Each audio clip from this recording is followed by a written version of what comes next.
I have a hand raised from Bill Holstein, and can somebody unmute him so he can ask his question? Hi, Bill, you there?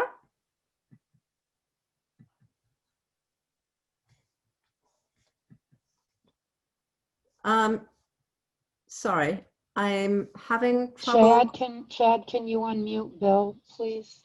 I think I just did it. Oh, okay. All right, good. Hi, Bill. You're on. Yeah. Hi, Vivienne. Pleasure to meet you, Singeli, on the visually, and Rukmini. Good to see you again as well. Hi, Bill. Rukmini, my question is, these were remnants of Islamic State that were there in Tajikistan.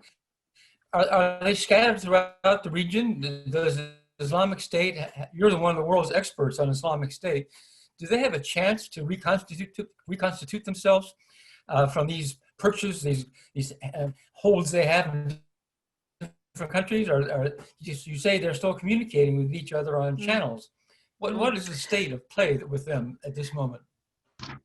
Thank you for that question, Bill. I mean, I feel like I'm getting like hoarse by saying this over and over again, which is that ISIS is not dead, despite what the U.S. government keeps on saying about it. ISIS has not been defeated. It has not even been, in my opinion, meaningfully degraded compared to where it was, a couple of years ago. They are reconstituting very much in Iraq and Syria. If you look at the rate of attacks, the attacks are increasing. They have an ever-growing footprint in Africa, especially in West Africa, also in the Congo. And more recently, we're seeing attacks as far afield as Mozambique that we believe are being commanded by the affiliate in the Congo. And the former Soviet republics, they don't get enough attention in terms of ISIS's influence there. But there was a series of studies and data that was collected by Ali Soufan's group. Ali Soufan is a former FBI special agent and now runs an intelligence gathering firm.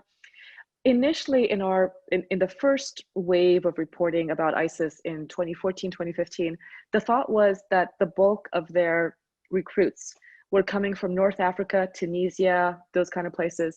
And in fact, the Soufan group did a report a couple of years later that debunked that and showed that the bulk of the recruits were coming from the former Soviet states, not just Russia, the Chechen area, Tajikistan, Uzbekistan, and that was a real important group.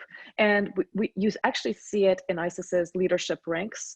The former Minister of Defense of ISIS was from one of these countries, and that is what Hussein was drawing from.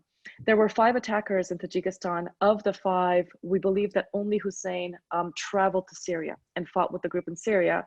He then told us that he was deployed to go carry out an attack, and that he tried to get to Europe, couldn't get into Europe, cooled his heels in Turkey for some time, and then got instructions to go back to his home country and look for the infidel there, which by definition means tourists. And that's how they landed on these young cyclists who were going on what had become a quite popular cycling route through the country. I should add that Tajikistan is achingly beautiful as a country. If it's quite sad because they were just starting to have more and more of a tourism industry, and it was specifically because people were going to cycle through this beautiful route that Jay and Lauren were also going on.